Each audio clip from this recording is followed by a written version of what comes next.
Tennessee adds a commitment, and he's got a great name, by the way. The Vols add Max Anderson. This is a very significant pickup. Let me get your take first. We'll get to four downs to break down the commitment of Max Anderson out of Frisco, Texas, 6'5", 309 or so pounds, depending on if you catch him in the morning or in the evening. And this is a big pickup for a couple of different reasons. Let me first get your take, Caleb, because I've followed recruiting a long time. And other than maybe a guy named Nico, with all of the periphery of this commitment, I think it's as big as anyone that Tennessee has gotten under Josh Heupel. And I'll explain why. First, your thoughts on that statement, and what do you think about the pickup? Please hit the like and subscribe button so we can open it up to more SEC and Tennessee fans. What do you got, Caleb? Yeah, I am absolutely with you on this. I think this is a huge pickup, a high-value national prospect who, unlike Jordan Burns, who technically was a four-star, was kind of being courted by lesser schools. Max Anderson was not being courted by lesser schools, and he had connections to other schools. This is Dave, you talked about it at the beginning of June. These are the type of battles that if Tennessee is going to return, Heupel's got to win some of them. And winning a battle like this is a huge deal. And this is a huge pickup, and it addresses a huge need going forward that was a concern for Tennessee. You can't say enough good things about this pickup, except maybe Max Anderson, I think, lacks a little versatility. I think he's going to be stuck at guard. You can't really move him to tackle. And so that might be the one drawback. But heck, how often are me covering recruiting, and you've covered it more than I have, typically the 4 stars or the 5 stars are the ones who can play tackle. So if he's getting a 4-star recognition as an interior lineman, that's a huge that he's got to be a great interior lineman at that point. Yes, and for the most part, you want that versatility, a guy who can play tackle and guard. But are you going to pass up a guy that can be an elite guard? Absolutely not, especially in this offense. They don't do a ton of pulling, so it's basically man on man.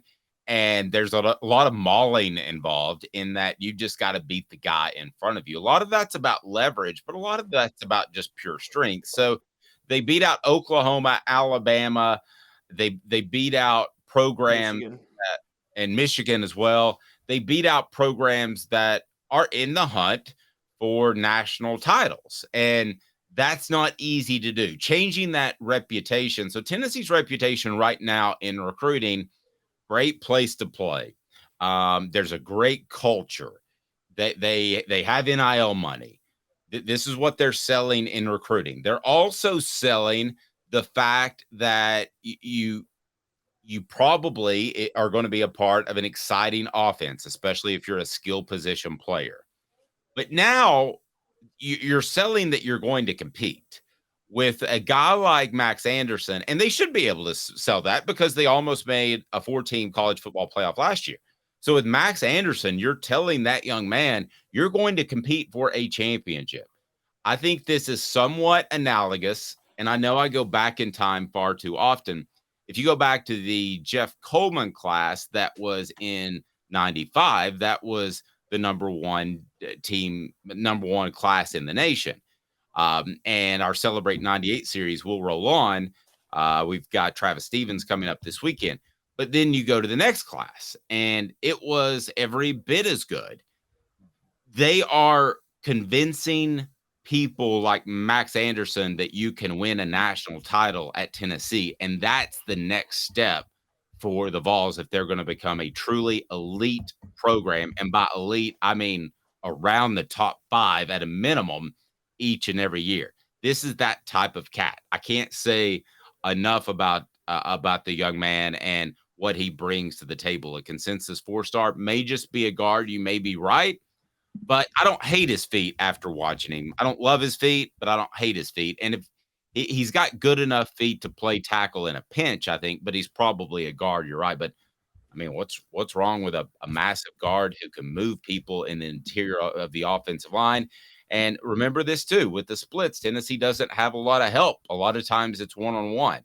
So they're going to have to get these sort of guys. And you go into Texas and pick up a guy. Tennessee hasn't had a great history in their prospects from Texas, but I kind of think that's just coincidence.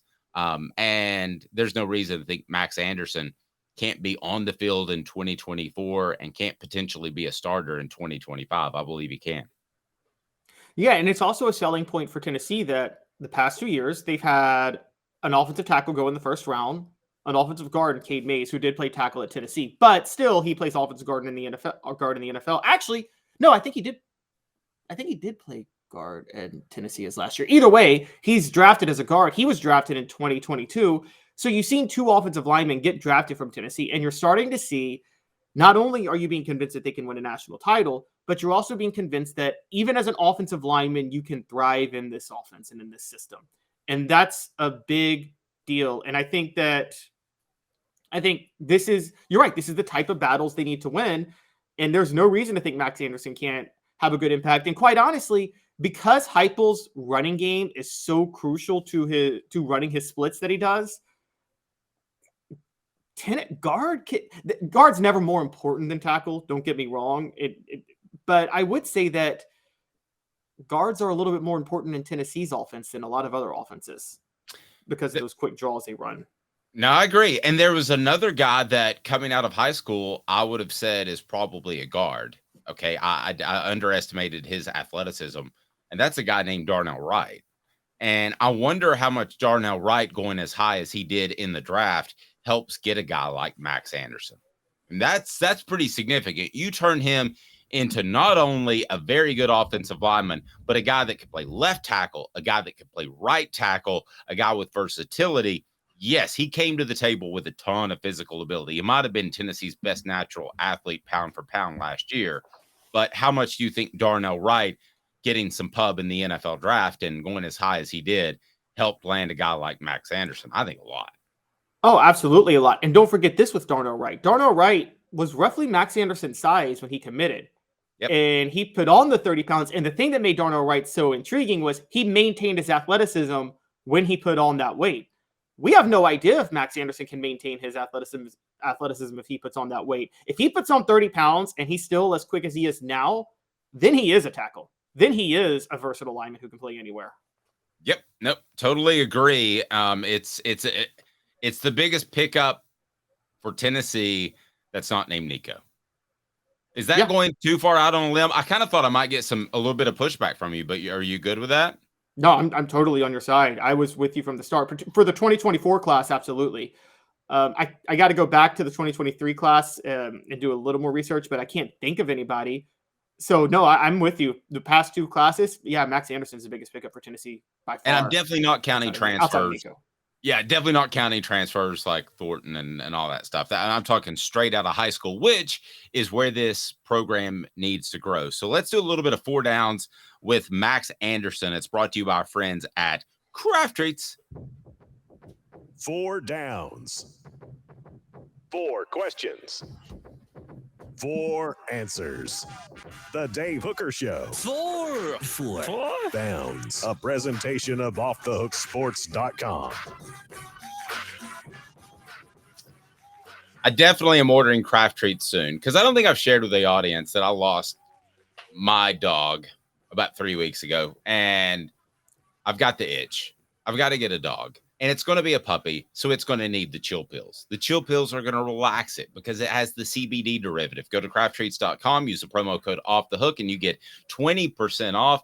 The chill pills will help with digestive issues, arthritis, anxiety that puppies have. Like, what is this home I'm in?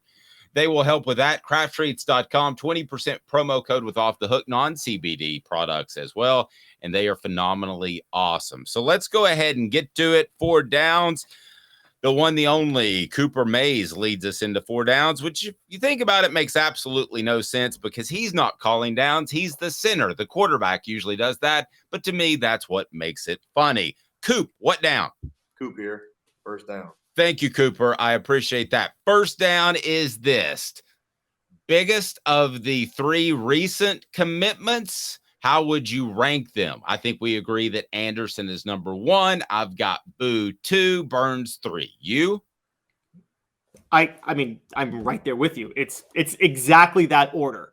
Now, I'm going to split the baby a little bit. King Solomon reference. I'm going to go. Sorry. That's officially my favorite reference that you've made. Go ahead. The King Solomon reference. I'm going to say where Max Anderson and Boo Carter are a bit different. The world would have ended if Tennessee didn't get Boo Carter. I mean, that is you raise your panic button immediately. You don't raise your panic button by not getting Max Anderson, but you celebrate a lot more by getting him. So here's what I compare it to. We're on 4 downs. You're at a last-minute drive. Boo Carter's the 4th down conversion. If you don't convert this 4th down, you lose the game, period. Max Anderson's the game-winning touchdown. And that's how this goes. If you don't score on that play, you may score again, but it's still the game-winning touchdown, so it's the crucial play. I like it. Coop, 2nd down. Cooper Mays here. 2nd down. How much will he play in 2024? Max Anderson specifically? Yes. In 2024, I think he'll be a rotational player by the middle of the season, but not a starter. And I agree with that. We're not supposed to agree this much. Yeah, so you know more about this, Dave, than I. If he is playing guard as we expect, there's not as much to learn at guard as there is at tackle, right? With the way Tennessee does it, where they start you on one side, it's not as difficult. It was really difficult with Philip Fulmer because you had to be able to play both guard positions to be in any sort of rotation. So that the footwork is completely mirrored Dave Clawson.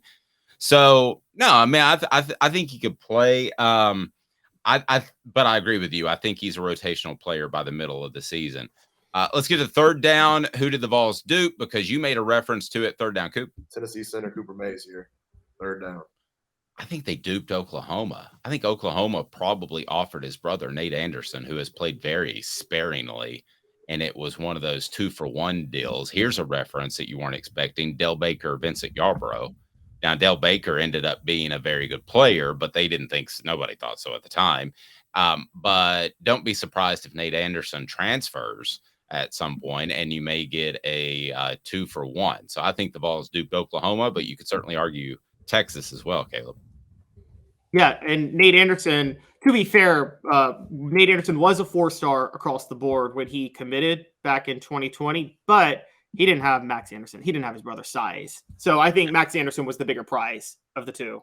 And so, yeah, they absolutely duped Oklahoma. Totally agree. I think that was an early offer to get an okay guy to end up getting his brother, who is a really good guy. And lastly, 4th down, Coop. All SEC center Cooper Mays here. 4th down. Where does this put the Vols moving forward in recruiting? I don't think it changes much. I think that they need another 1 or 2 Max Andersons. I think they need another 1 or 2 Elijah Simmons.